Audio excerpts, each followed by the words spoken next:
Hey Dudes and Dudettes, Mr. Theorist here, and welcome to another After Dawn podcast. In this podcast, the main subject is going to kind of be about films. Films I like, films I might not like, trilogies, whether films can be classed as standalone films on their own, should they take their own merits, or should they be classed as part of a trilogy or anthology, or how many films there are. Is it really nice to say that a film is good, but then its sequels aren't as good if maybe they're all part of a story? Also about reboots and retcons and just general filmy stuff. I have no idea how long this video is going to be, but you know me, I sometimes ramble, and we are just going to jump into it. As usual, I don't really have any notes in front of me. I'm just going to talk to you guys. You guys can enjoy whatever visual I decide to put on the screen, some nice chill music, and whatever you want to do with this. Use it to fall asleep. If you want to just have a good listen, maybe start a debate in the comments, whatever it is you want to do, guys. But sit back and enjoy. Okay, so to start this podcast, I want to talk about something that a lot of people that I hang out with talk about, and quite relevant at the moment actually, and that is the BVS film. What's BVS? For those of you that aren't super geeks or just into the whole geeky scene like myself, BVS is Batman vs Superman. That film that came out 3-4 years ago? 4, maybe 5? Something like that. And is, as it says on the tin, it is a Batman vs Superman story. And most people kind of aren't really much fans of it. I myself, I have vocally said many a times, I am a huge fan of the Batman vs Superman film. Some people say that they really like the director's cut version of the film. I myself have not actually seen the director's cut version of this film, but I like the normal version that I saw in cinema. I thought tonally it's really enjoyable to watch. I wouldn't compare it to any Marvel films because it's not anything like a Marvel film. It's the same as you don't really compare a film like The Matrix to a Die Hard film. They're maybe same genre, that action films, either Matrix is sort of sci-fi, but they're kind of in that genre of action, but they're very different beasts. Like, I feel that Batman vs Superman and any Marvel film out there are also very different beasts. They're both comic book films, yes, but totally different things. So yeah, I really like this film for many reasons. When I went to see the film, afterwards, me and my friends, as we always do, we go to a pub. Back when pubs were opening. Won't go there though. When we would discuss things, and many times my friends and me have sat there and we've talked about films, and some of my friends talk about how they don't like to be spoon-fed information. They feel that they feel sometimes movies over-explain themselves. But personally, the hilarious thing is that when we watch BVS, they're complaining that it doesn't seem to explain itself, like characters seem to jump the gun. But I didn't really get that. Like, I've seriously only seen the original version of BVS. I've heard about what happens in the director's cut, but when I went to the cinema, I kind of understood. I understood where Batman was coming from. In the version that I saw, it was Batman, clearly retired, or maybe wasn't in the game of being Batman for very long, so he was just Bruce Wayne, focusing on his business side of things and making Gotham better through his business rather than Batman. Superman kills Zod, destroying Metropolis and potentially parts of Gotham, as we saw. And so he comes out of retirement, and basically because he's not been in the business of Batman very long, he has to kind of push the boundaries more. He is being more brutal, more aggressive. He's branding criminals like, you've been mobbed by the bat, which in the original version we don't realise, but I'm not going to go into things to do with the director's cut because it's not something I learned at the time. But yeah, he was branding his criminals. Then, near the end of the film, he's rushing to collect Martha, Superman's mother, and he's doing these things that he's pretty much murdering criminals, the thugs that are in his way. And he also does it earlier on when he collects the kryptonite. Now, to me, he wasn't deliberately murdering these people. Maybe he was being super aggressive, really, really aggressive, and he was like, he had guns on the top of the Batmobile and was shredding these cars and was throwing them about and stuff. But to me, that was just, these are thugs who have, all the way through Batman, he's tried to scare thugs into not being thugs anymore, but they're still thugs. So in his eyes, it's, look, the bigger problem here is this big scary alien who has come to Earth. He's a good guy at the moment, but he needs to be put down. And these guys are in the way of me collecting something that can help me finally stop possibly the biggest evil that exists. Which to me, that explained what Batman did what he did, why he was as aggressive as he was. You can argue this isn't Batman, but let's also be fair that every version of Batman has different rules that have taken place. In the comics, Batman is rewritten so many times. Batman has killed in the comics before. So to say that Batman never kills is wrong, because Batman has in the comics killed before. There are versions of Batman that aren't actually Bruce Wayne, like in the alternative timeline where Flash creates Flashpoint, which is the event where he saves his mom instead of letting his mom die, and he creates an alternative universe where Bruce Wayne dies and Thomas Wayne becomes Batman instead, and his wife becomes the Joker. And that version of Batman did use guns. Thomas Wayne was a murderer as Bruce Wayne. So this was, clearly this is a very dark version of Bruce Wayne. So I kind of accepted that. And at the end of the film, where he's killing the thug and stuff, he's trying to prevent, like, he realised that Superman is a good guy, that Superman may have human aspects to him. And to prevent Superman going bad, he needs to make sure Martha survives, because Martha is catalyst for Batman becoming Batman. His mother died, and that's what led him down this dark path of being this vigilante, which potentially has caused a lot of pain and agony, potentially. Like, he saved people, but Batman knows himself, he is, like, the Bat is a dark monster that's stated several times in the comics, and being the Bat is something he does as almost a coping mechanism. Now, Batman understands that to a degree.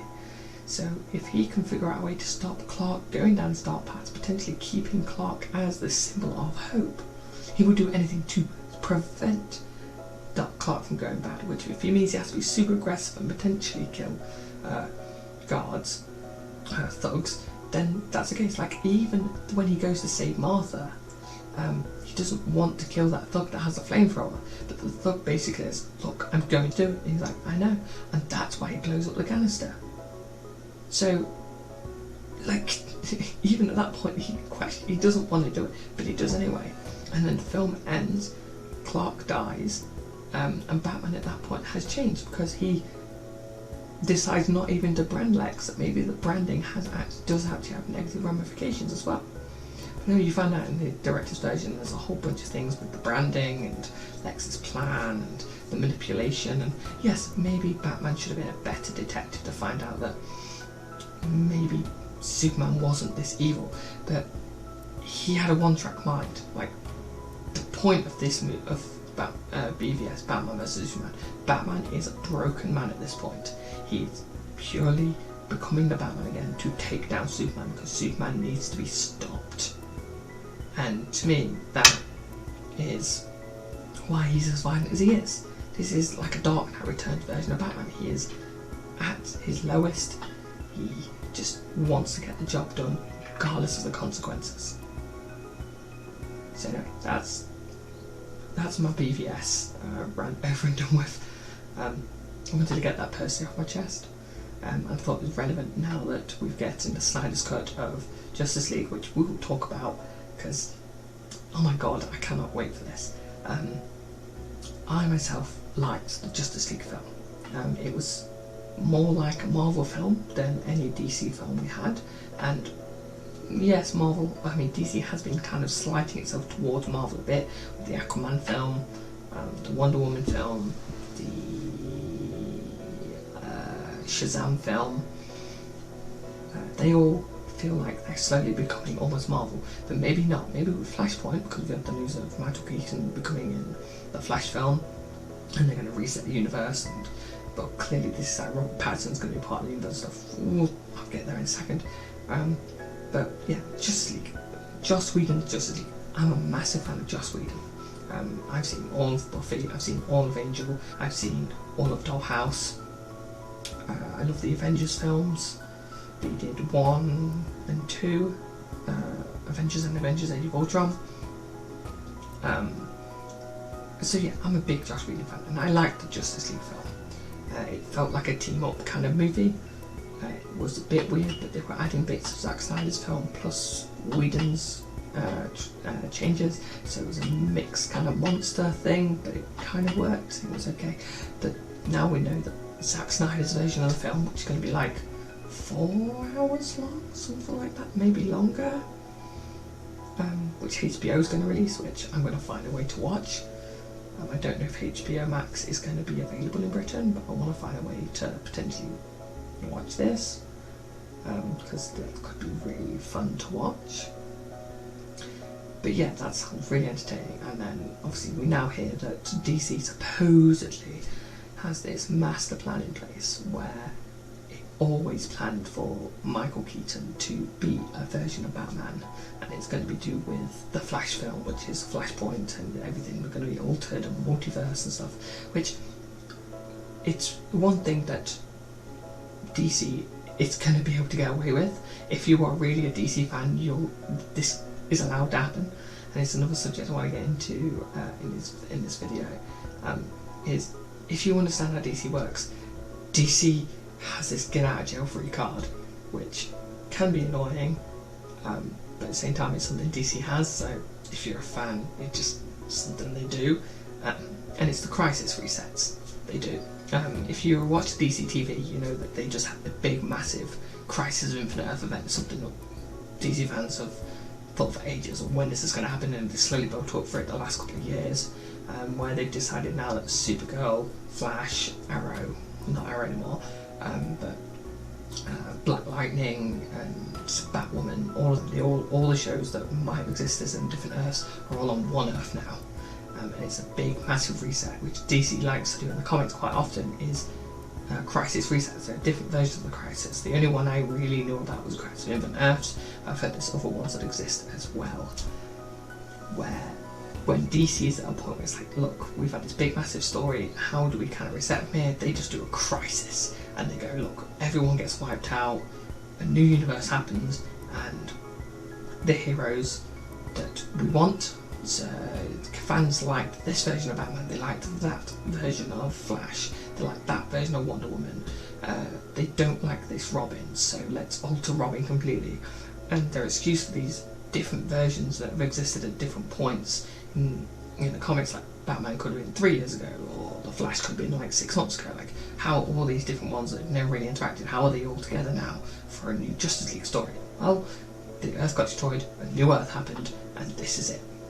And this is how DC is going to get away with it, and I'm fine with it.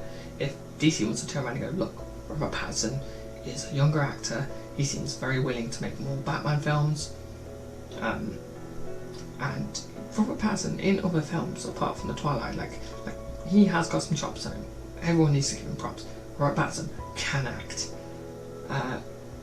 so I'm looking forward to his Batman films, and then doing it more as a noir film as well, which is cool. I did a video recently where I talked about how Walking Phoenix and Robert Pattinson could potentially be in a film together, where you could kind of involve the two different types of films, with Batman noir alongside Walking Phoenix's character profiling of the Joker. Like, you can keep them separate and say they're different Earths, but then they don't have to be. And it's the same, like, right, so we've got a new Batman, but we want to keep Wonder Woman, we want to keep Aquaman, and maybe Flash is going to get changed because Ezra Miller did an oopsie. I don't know the full extent of the story, but there was an oopsie that happened. I say oopsie because I don't know the full context of it, so I don't want to take a side either way. But yeah, something happened and Ezra Miller might no longer be the Flash, so how do we explain how Batman's new, and Flash is new, but Wonder Woman's the same, and Aquaman's the same, and maybe Cyborg is in it, but maybe Cyborg's not in it. Maybe we have Martian Manhunter, how has this all happened? Why do they know each other? Or maybe they don't, maybe they're going to re-meet each other. Or maybe the banter between Aquaman and Wonder Woman, like clearly they know each other but they don't know everyone else. Different universe, different Earth, the only Earth that survived, these heroes existed. And maybe it's even a case of, probably, this is just a random fear off the top of my head, Michael Keaton is going to be Dark Knight Returns version of Batman, who is going to turn up and be like, look, big shenanigans are taking place and we need to save as many people as we can, as many of the heroes as we can, because only one Earth is going to be left. So he finds a version of Flash who can manipulate time in a way where he can just pick people and grab bunches of people and get them onto this new Earth. He's like, I need a version of Wonder Woman to exist, boom. I need a version of Aquaman to exist, boom. I need, I'm too old but every Earth needs a Batman, boom, Robert Pattinson. And they're all on this Earth. That's one easy way they could do it, and Michael Keaton has to sacrifice himself. And you could say this is almost like, this is the direct, which then kind of canonizes Michael Keaton's Batman films into this overarching new DC universe, which would be fun. There's also the other option, if Michael Keaton wants to stay as Batman, but they're like, well, how do we do this? Well, what you do is you have you have the whole Flashpoint event where only certain heroes exist, they're on a new Earth, but then you also have you have the Robert Pattinson Batman films, but then you start to get these other trilogy that's Batman as well, but Robert Pattinson not in it anymore, and this is where we do Batman Beyond. You can even have Michael Keaton in the Flashpoint and then do this Batman Beyond as if Keaton wants to come back, and we have Keaton as Old Man Bruce, and you have a younger actor.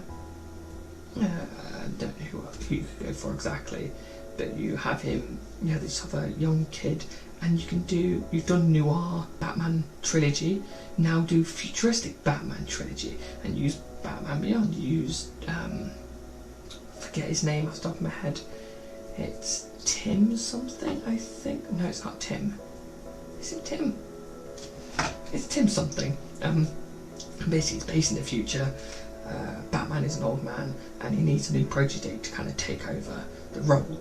Now, in the animated series where this storyline first began, it's actually a big continuation of a show that was Batman animated. Great TV series. If you're a DC fan and you love DC cartoons, watch it. It's like 4 or 5 seasons long. It's really good. The early seasons are, at least. And then they change animation and it's fun. Then that that's also alongside that is a Superman one. If you want to watch that, you don't really have to. But then that bleeds out into Justice League, which is a fantastic cartoon series. It's 2 seasons. It's mind-blowing. But then that had a direct sequel series called Justice League Unlimited, where instead of it being just the, I think it's 5, you got Hawkeye, you got Hawkman, Hawkgirl, Martian Manhunter, Superman, Wonder Woman, Flash, Lantern, and Batman. So yeah, there's 8 of them. The original 8, I think. Is it? No, the Hawk's later. No, because yeah, it's the 6. Is it 7? No, it's just the 6. Just 6. It's Hawkgirl. It's not Hawkman as well. It's just Hawkgirl. I'm pretty sure. I'm trying to down myself now. Was it the original 5? I know it's at least 5. Hawkgirl might be later. Anyway, yeah, so they are in the Justice League series, and it's them, and they do the battles, and they fight the big monsters and stuff. But then you get Justice League Unlimited, where the original Justice League cast basically start recruiting heroes to create the the entire league, and they create a new base of operations, which is the space station, and they basically decide, look, we want to gather all the heroes under one banner, and basically we're going to protect the Earth and the universe as one massive unit. And obviously there's issues with that which do take place in the show, and it's beautifully done. But alongside that as well, there is Batman Beyond, which kind of looks into where Batman will be years from now, and then actually Batman Beyond bleeds into Justice League Unlimited. This is what my point was getting, where you find out that the new Batman, who Batman has been training, is actually a clone of Bruce Wayne, that Amanda Waller, the head of Suicide Squad, basically got a sample of Batman's DNA and wanted to make sure there was a new Batman for when Bruce Wayne got too old. And it's like, what better DNA than the man who is Batman himself? It's really cool, really awesome. It's a lovely like epilogue to Justice League Unlimited, and that whole season, that whole massive animated storyline is some of the best, and I mean the best DC cartoon stuff you could ever find online. If you get a chance to watch it, do. I know that Amazon Prime has Justice League and Justice League Unlimited on there, so do check them out. They are amazing. But yeah, there's my gushing on that. So yeah, like there's loads of stuff they could use if they want to do like a film noir, Robert Pattinson being ultra detective kind of Batman, and then like maybe even futuristic noir style with the second Batman as Michael Keaton training this new guy to take on the new mantle, and then maybe you could expand off into like once DC gets to the point where it's like, oh, you could do a time jump to this future Batman, and he recruits a future league, which could be really interesting because you have the Legion then, which are superheroes that exist in the future, which again writes itself. DC has so much stuff. This is why personally I'm not worried for what the future of DC, as long as DC uses what's available to them. There is so much there. To be honest, Marvel can do the same. Marvel has dozens of backlogs. As long as people are willing to watch them, these universes could continue for decades. And as a geek, I am fine with that. As long as you keep me entertained and not screw up the universes, I am fine with that. So yeah, there's my DC portion of the podcast, gushing basically over it all. But please do go check out my theory on Batman and Joaquin Phoenix being in the same, could be in their film together. It's quite an interesting one. I quite enjoy making that video. I'm also going to make some more Batmans. I keep saying I'm going to make some Batwoman videos in the future. It will happen, maybe even this week, next week. At some point, things will get around to it. Anyway, now we'll do other parts. Excuse me, I'm just getting comfortable. So yeah, on to other parts of this video. Talking about trilogies and anthologies and just whether or not a film can be taken on its own and being called, that's a good film.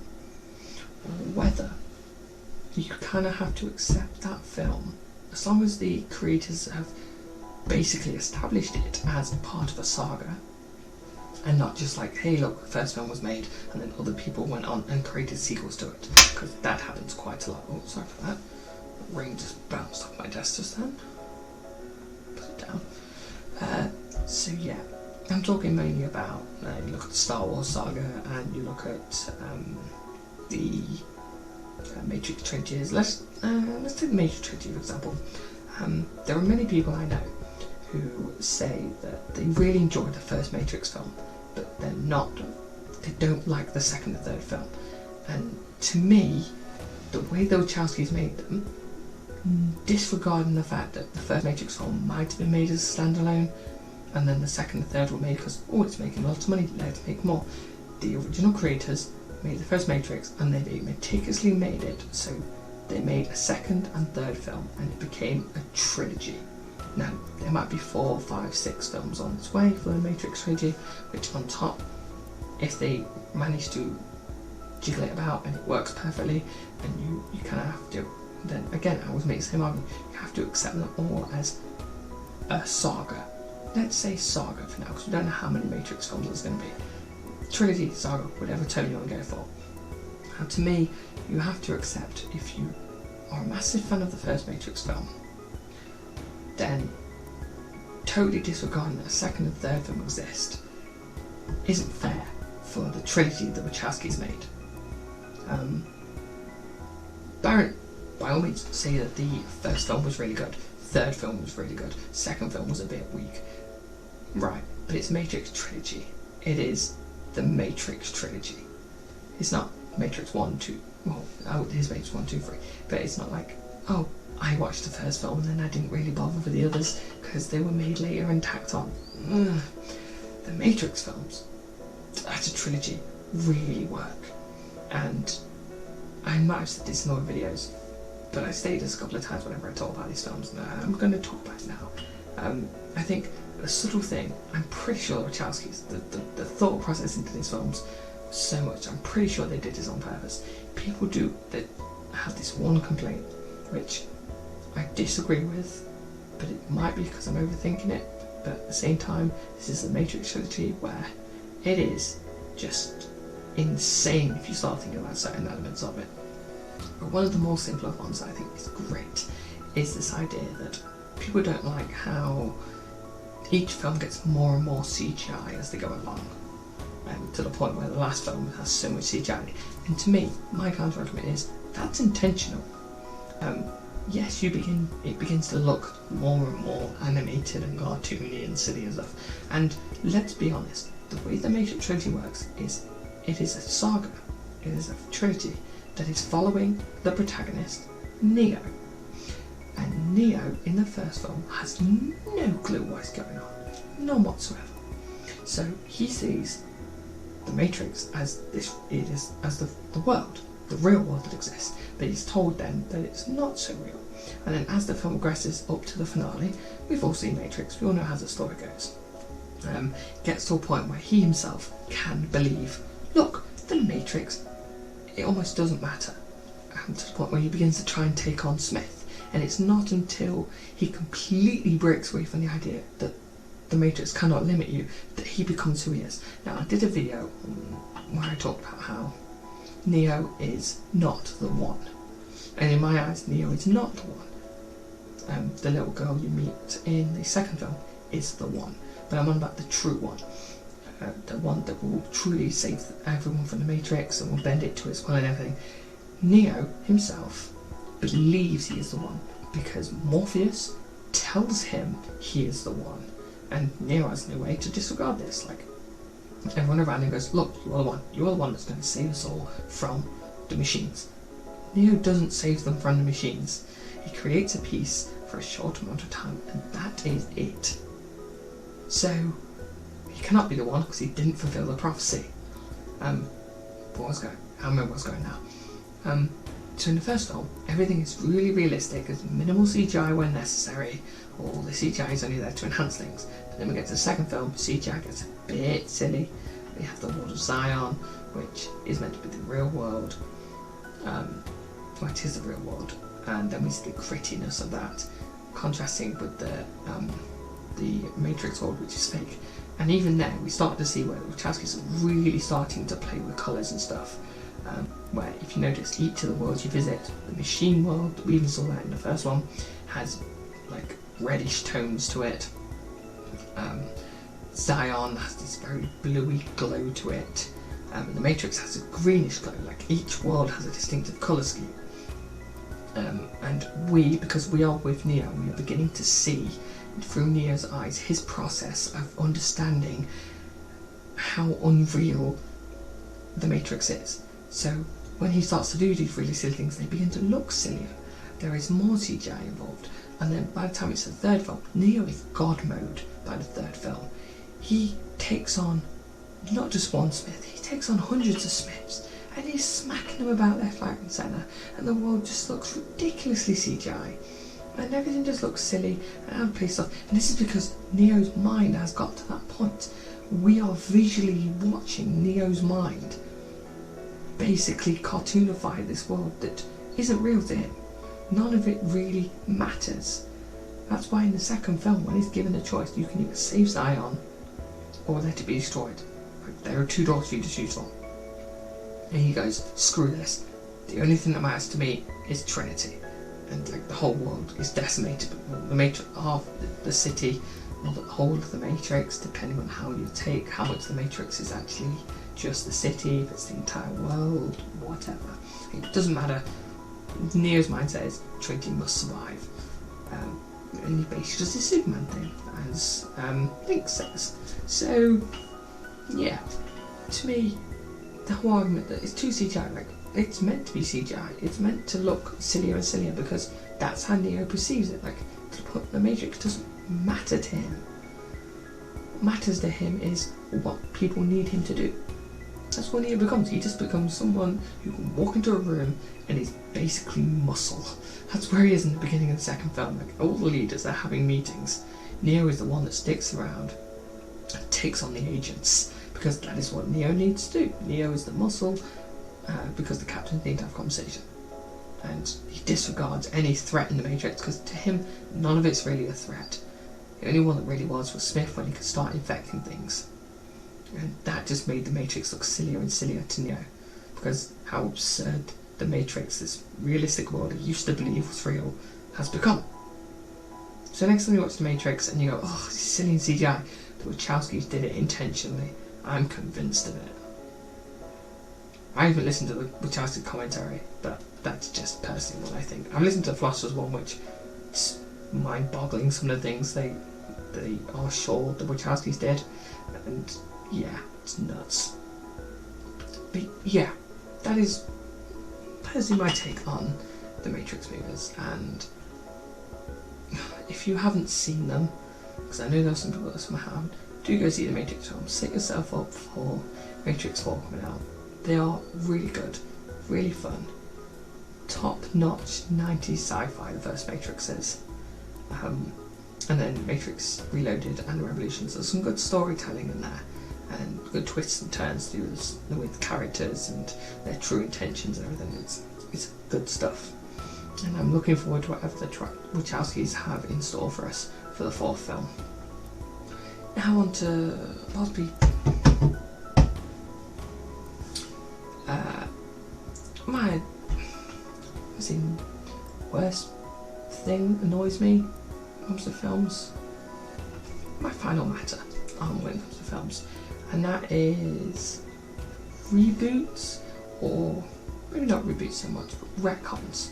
Reboots we kind of talked about when we talked about the DC stuff. Retcons. And now I'll talk about Star Wars, because particularly this is to do with the idea that I am not going to go into discussions on 7, 8 and 9. This is purely stuff to do with 1 to 6. The Hope, Empire, Jedi, which is 4, 5, 6, and Phantom, Clone, and Sith, which is 1, 2, 3. So we're just going to talk about that portion, and most of you probably already guessed what I'm going to talk about, and that's the midichlorian thing. Because I know there are many people who still to this day will not accept that midichlorians are a thing, and that I say, you have to, because any of you that disregard, any of you that say no, must understand we are not the creators of Star Wars. George Lucas was the creator of Star Wars, and at the point of episode 4, 5, 6, 1, 2, 3, he was most definitely the creator of Star Wars. And if he turns around to us and says, look, the Force has a connection to these things called midichlorians, then it's a thing. And maybe if during this discussion, like I remember some others do other movies and stuff, I might even make a separate video on that, but then we will as well. But there are so many people I know that they don't want to accept that midichlorians are a thing in Star Wars, and to me it's like, no, they are a thing, because George Lucas, who is the god of where Star Wars came from, stated that midichlorians are a thing. He himself, in episode 1, now I don't know if people misunderstand all of this, they don't want to accept this kind of thing, but midichlorians, in personally my eyes, and I remember talking to a friend about this as well, is they don't state that the Force is midichlorians. What Qui-Gon Jinn says in episode 1 is that, Obi-Wan and Qui-Gon say in episode 1 that Anakin's midichlorian count is higher than Yoda's. Now what that means is there's a calculable figure to how powerful someone is within the Force. Now the Force, yes, it's a mystical thing that surrounds everything and the universe and everything, but if it's a thing that does exist and exists within every living thing, then why can't the very people who worship this as their religion, as their existence, and even their counterparts, their enemies, and the Sith do as well. Why can't they, over the thousands of years that the Jedi Council and the Sith have been at war and stuff, why couldn't they have discovered a thing that they themselves, and maybe every living being in the universe has inside them, that is the connection to the Force? It's just like the air we breathe, oxygen. Like, we know that there is the molecules in the air, which also goes into our blood, that is to do with oxygen. Science is not one of my greatest things, I'll just say this all the top of my head now. But we understand how oxygen works because of things, science and all that. Hydrogen and argon, I think, carbon dioxide and all that stuff. I told you, science. It's been years I've been at school. I forgot some of it. But yeah, like, we understand how oxygen works, and we've scientifically understood that. Now, just because the Jedis have gone, hey look, there's these little things that exist within us, which don't do us any harm, they just exist within us. Because you've got to remember, this is a fantasy world where aliens coexist together, and humans aren't even technically called humans in this world, and it's a galaxy far, far away, so science and fantasy could be whatever the heck George Lucas wanted it to be. But clearly there are these things that exist inside every living thing, that the more of them that you have, the more you can manipulate the Force. Now, if the Force was just a religion, like, usually the way all religions have worked around the world is they have a belief system, they believe in something, they don't necessarily have to have evidence that it does exist, but they believe in it anyway because it's faith. Now, the Jedi know the Force exists because they manipulate the Force to do the different things that they do. So it's almost not a religion in a way, or it is a religion, but in a different sense to how most religions work in our world. So it's interesting that we're willing to accept that the Jedi know how to control the Force, but most people are like confused. I'm like, oh, I don't understand how the Force works. Why do these select few people know how the Force works, but others don't? It's because they are trained to understand how these little things inside us are connected, and how to manipulate potentially those little things inside us, so we can push an object, pull an object.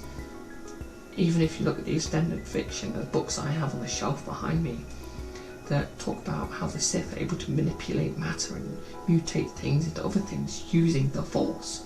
So to be able to manipulate physical matter using the Force, there has to be a biological thing that you understand how to manipulate to be able to manipulate things, surely. That's how it works. That's why when you do read that, it feels more like the Sith side of things is more science. And yeah, like, but then how do you explain, well, why aren't midichlorians in the original trilogy? Well, it's because the Jedi were the ones that were studying it. Like, no one else outside the Jedi Order, and maybe these other races that in Clone Wars you find out also use the Force, like, none of them really exist anymore. The Empire is pretty much abolished all Force using, to the fact that even the Emperor doesn't tell everyone that he is the Sith Lord. He hides that fact almost. And the only one they've got is Darth Vader, and even Darth Vader's lieutenants say, or one of them, as you remember in episode 4, turns around to him and basically scoffs at the idea of the Force. So people almost don't believe the Force exists, let alone the science behind the Force. So to me, it makes total sense that midichlorians were a thing like 30 years beforehand, but then when we get to the Star Wars films, the Star Wars, or hope as you might want to call it, Empire and Jedi, no one's talking about it because it's been 30 years. There's been this Nazi rule of the Emperor, of the Empire, just decimating anything they don't want to exist, keeping everything in line. Like, it happens. So science is, that level of science is just forgotten about. So that's my thing on that. And overall, just the point of this is, we cannot turn round to creators and say, don't do that, we don't like it, because at the end of the day, they are creators. Now, what do I mean by creators? I do not mean the producers of who, like, the actual film rights themselves, who own the film rights themselves. I'm not on about like Marvel. It's like, maybe not Marvel is a bad example, or DC is like how you have noticed that in some of the films that have come out to do with the DC films and stuff, it feels like the directors have been told, look, you have to shred some of this because we don't want this in. And to me, that's kind of where we're getting from. Is it seems at times that we almost feel we are like those companies, that we can tell the directors, look, I don't care if you said this in this film and then you've decided to add this later on as this and it makes sense. I don't like it being part of my canon, therefore don't have it in. That's not a hard decision to make. If you don't like that and it makes you stop wanting to watch it, by all means, if you have to stop watching it. But you cannot just turn around and go, no, I don't like it, and go away. Or, this totally breaks canon and stuff. Well, it only breaks canon because it's breaking your canon. As far as the creator of this universe is concerned, it exists. It's there. And yeah, they could even if they decide when people turn around and go, why wasn't this used in the past? They can do a throwaway line and go, for this reason. You have to then accept it. Why? Because the creators have said in their canon, because it's their canon, not ours, that this is the reason for it. As much as that might be, what? It doesn't matter. It's their universe, their canon. It happens. It's like force healing in episode 9. Why can Rey do it and no one's tried to do it in the past? Well, by all means, you just turn around and go, no one's read these books. What? No one's read. Luke didn't read these books? No, because if you think about it, in The Last Jedi, Luke was basically saying, screw it, Jedi's are stupid, Sith is stupid, screw the whole Force, I'm just going to live as a nomad and drink green milk. Meh. So he didn't read the books, he kept them, because potentially when he first started this great journey, he was a Jedi, but then he began to understand and become disillusioned. So he never got around to reading the source material of all this. But Rey did read them, because that's all Rey had. Rey basically became obsessed with making herself a Jedi. So yeah, like she was, in a way you could say, like she's trying to avoid the fact that she for a short amount of time in The Last Jedi was tempted by Kylo's offer of becoming a ruler of the galaxy. She didn't want to think about it. She didn't want to think about the fact that potentially the whole universe can get taken over by her potential love interest / best friend, Kylo Ren, who she understands and is beginning to get a connection with. She's worried about all that, so she hides herself in a book. So this ancient knowledge is like she's day and night for however long between the films were. She's understood it. Who's to say force healing doesn't exist in old canon? As a kid, I always assumed when Obi-Wan ran up to... hang on, because yes, I was a kid when episode 1 came out. When he runs over to Qui-Gon, I'm pretty sure, it might just be my child mind remembering it, because it's been a while since I've watched episode 1, he says it's too late. To me, that was almost Obi-Wan was going to run up to Qui-Gon and try to heal him using the Force. I always saw that. So if that's what I thought as a kid, who's to say that wasn't already canon? It clearly, maybe it wasn't. Maybe it meant something totally different. But yeah. But I know that's my canon. I can't accept that until George Lucas himself, or in this case Disney, because Disney now owns the rights because George Lucas sold everything over to Disney. Yeah. Now that's where I say if you want to disregard canon, I can kind of see your argument to a degree when it comes to the Star Wars trilogy, or the Star Wars trilogies. If you want to turn around and go, I will not accept episodes 7, 8 and 9 as part of canon, I can kind of see your point, because George Lucas, the original creator, only made the first 6 films. He didn't make 7, 8 and 9. Yes, they're a continuation of the story, but they're not part of Lucas's canon. So there, if you want to disregard 7, 8 and 9, by all means that's fair enough. But if you're going to turn around and go, I accept 7, it's an alright film. I accept 9, it's an alright film. Don't accept 8 though. No. You can't pick and choose. Like, Disney now owns the rights to it, so either you accept Star Wars post-Jedi, or you don't accept Star Wars post-Jedi, because you can't have it both ways. It might sound like I'm being a bit harsh and pushing my opinions. By all means, it's my opinion, guys. I'm literally giving my 2 cents during this podcast of all these different things that I personally might have an issue with, and I think people are going a bit silly about things over. But at the end of the day, maybe I'm wrong. I probably am wrong. Doesn't matter. At the end of the day, it's my opinion.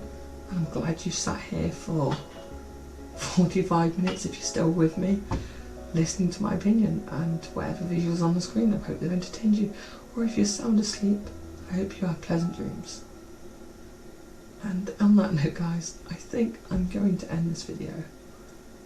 I've enjoyed doing this. It's been a while since I've done an After Dawn podcast. Technically it's not after dawn. This is probably the earliest time, is it? It's 3 o'clock when I'm doing this. It's technically not an After Dawn podcast. But yeah, I've enjoyed doing this one. It's been a while since I've done a video. One of these podcasts anyway. Well, I hope you guys have enjoyed this video too. For all those new subscribers, hello, welcome. I hope you've enjoyed this video, and I hope you go into my backlog of videos and watch some more there. There are clearly many of you that like my Terminator video, and that's now at 13k views. So please watch some of my other stuff. I can see to a point what people like. Definite big franchisey things seem to trigger people to some degree into watching content, but it's always a bit hit and miss. I don't quite know. It might just be thumbnails. I haven't got the science down of YouTube down to a T, but I like doing these videos. I can't do it for a living, not at the moment anyway. So it'll be, content will come out when content comes out. You guys will watch it, hopefully, and enjoy. If you don't watch it, fair enough. I'm putting my thoughts out there. It's up to you guys whether or not you want to watch it. So anyway, guys, after that rambling finale, I'm going to end it. I hope you guys have enjoyed this podcast. By all means, any of these podcasts you just want to listen to, just fall asleep to, I'm fine with that. I have no problem. I hope my voice is nice and subtle and calming for you, especially during these trying times. I hope you all stay safe. Please, if you did enjoy the video, hit the like button. If you didn't like the video, hit the dislike button. Either way, it's interaction with the channel and it does help us. If you made it to the end of this video, please put a little comment on how many of you got to this point. And if you haven't already, guys, please subscribe to the channel. Until the next one, guys, I will catch you in the next video. Bye, good night, see you later.